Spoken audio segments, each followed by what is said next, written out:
subscribe to Laughtoon TV Hindi on YouTube for more video. Vimla, मैं एक नया व्यापार शुरू करने जा रहा हूँ। अगर तुम कुछ रुपयों की मदद कर दो तो मेरा काम हो जाएगा। कौन सा व्यापार जी? है कोई, तुम चिंता मत करो, मैं अगले महीने की 10 तारीख को तुम्हें पैसे दे दूंगा। ठीक है जी, मैं अभी पैसे ला कर देती हूँ। जग्गू पैसे लेकर सीधा जुए के अड्डे पर पहुंचता है। आज मैं इन पैसों से जुआ खेलकर मैं अपनी किस्मत बदलूंगा और यहाँ से ढेर सारे पैसे जीतकर घर जाऊंगा। लेकिन देखते ही देखते जग्गू जुए में सारे पैसे गंवा देता है। दूसरी तरफ विमला इस बात से अनजान रहती है। फिर एक दिन, सुनिए जी, आज 10 तारीख है, आप मुझे पैसे देने वाले थे, अब क्या हुआ जी? अब क्या बताऊं, मुझे व्यापार में ऐसा घाटा लगा कि मेरे पास एक दमड़ी तक नहीं बची। हे भगवान, अब क्या होगा? बनिए का उधार और इस घर का किराया सब मेरे मत्थे चढ़ा है जी, उनको क्या जवाब दूंगी? तभी वहां बनिया अपना उधार मांगने आ जाता है। मर गया रे। जग्गू उसे देखकर एक कोने में दुबक जाता है। अरे विमला बहन, आज तो तुमने हद कर दी। छोटी मोटी उधारी लेने के लिए बार बार तकाजा लगाना मुझे बिल्कुल पसंद नहीं है। 1 हफ्ते का समय देकर जा रहा हूँ, मेरी बकाया उधारी चुका दो, वरना मेरी दुकान से तुम्हारा हुक्का पानी बंद समझो। चलता हूँ, जयराम जी की। विमला किवाड़ बंद करके जैसे ही राहत की सांस लेती है, तभी मकान मालिक की दस्तक होती है। अरे ओ जग्गू, दरवाजा खोल। विमला दरवाजा खोलती है और अपने पति का बचाव करते हुए कहती है, जी वो घर पर नहीं है जी। ठीक है, तो तुम मेरी बात कान खोलकर सुन लो। इस मकान का मालिक होने के नाते पिछले 4 महीने से किराए के नाम पर मेरे हाथ में एक ढेला भी नहीं आया। हम बहुत जल्द आपका किराया दे देंगे, मेहरबानी करके आहिस्ता बोलिए, लोग सुन लेंगे। इस बात का ख्याल तुम्हें होना चाहिए। आखिरी बात, शाम तक मुझे किराया मिल जाना चाहिए, वरना अपना बोरिया बिस्तरा बांधो और यहाँ से चलते बनो। मेरा घर कोई धर्मशाला नहीं है। इस तरह मकान मालिक भी जले पर नमक छिड़ककर वहां से चला जाता है।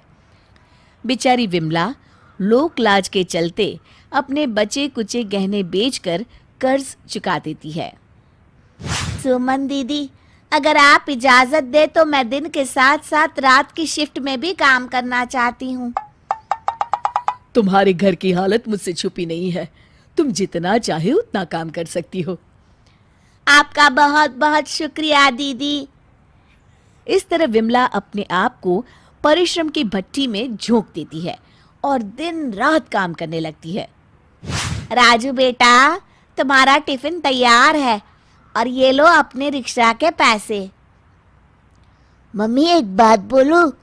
हाँ बोलो ना बेटा। आप घर चलाने के लिए 2-2 शिफ्ट में काम करती हो, मुझे अच्छा नहीं लगता, इसलिए आज से मैं भी बचत करूंगा और रोज स्कूल पैदल जाऊंगा। अपने बेटे के मन में उसके प्रति ये स्नेह और इतनी समझदारी भरी बातें सुनकर विमला को काफी हिम्मत मिलती है। उसकी आंखें भर जाती है और वो राजू को गले लगा लेती है। एक दिन विमला को घर आने में काफी देर हो जाती है। ये सब क्या है? पति रोटी की आस लगाए घर की चौखट पर भूखा बैठा है और मेम साहब सैर सपाटा करके अब आ रही है। मेरी इस घर में कोई इज्जत है कि नहीं? भगवान के लिए आधी रात को घर में बखेड़ा मत करिए जी, मैं बहुत थकी हूँ, आपसे लड़ने की ताकत मुझ में नहीं है जी। तभी विमला की सास वहां आ जाती है। अरे नालायक, आज तक तूने इस घर को बर्बाद करने के सिवा और किया क्या है? 1 रुपया तो कमाता नहीं है, ऊपर से बहू पर जोर दिखाता है। अरे तो किसने कहा है काम करने को? चुपचाप घर में बैठे। वैसे भी हमारे घर की औरतें बाहर काम नहीं करती। वाह बेटा वाह, तेरी बातें तो राजा महाराजाओं वाली है। अरे रहने दे, जिस दिन ये घर में बैठ गई ना तो सब भूखे मर जाएंगे। और तू इतना ही शेर बना फिरता है तो जाकर अपनी मेहनत से 2 रुपए कमा कर दिखा, तब बात करना है। अच्छा ये बात है, ठीक है, अब मैं तुम्हें पैसे कमा के ही दिखाऊंगा। जग्गू बड़बड़ाता हुआ घर से बाहर चला जाता है। विमला अपने पति के इस बर्ताव की आदी हो चुकी थी। फिर एक दिन एक पुलिस वाला विमला के घर आता है। तुम्हारा पति कहाँ है? उसने चोरी की है, मैं उसे गिरफ्तार करने आया हूँ। तभी पुलिस वाले की नजर एक काले बैग पर पड़ती है। यही वो बैग है जिसकी मुझे तलाश थी। विमला को समझते देर नहीं लगती और वो अपने पति का बचाव करते हुए कहती है, लेकिन इंस्पेक्टर साहब, ये बैग तो मैंने चुराया है जी। इन सब बातों का मेरे पति से कोई लेना देना नहीं है जी। पुलिस वाला विमला की मंशा भांप जाता है। देखो बहन, मैं जानता हूं कि तुम अपने इस नालायक पति को बचाने की कोशिश कर रही हो, लेकिन दूसरी तरफ तुम्हारा ये पति, इसे तो तुम्हारी रत्ती भर भी कदर नहीं है। जग्गू, तू बड़ा किस्मत वाला है जो तेरी पत्नी तेरा इल्जाम अपने सर लेकर जेल जाने को तैयार है। आपने सही कहा इंस्पेक्टर साहब, आज मुझे समझ में आ गया कि मैं कितना गलत हूँ।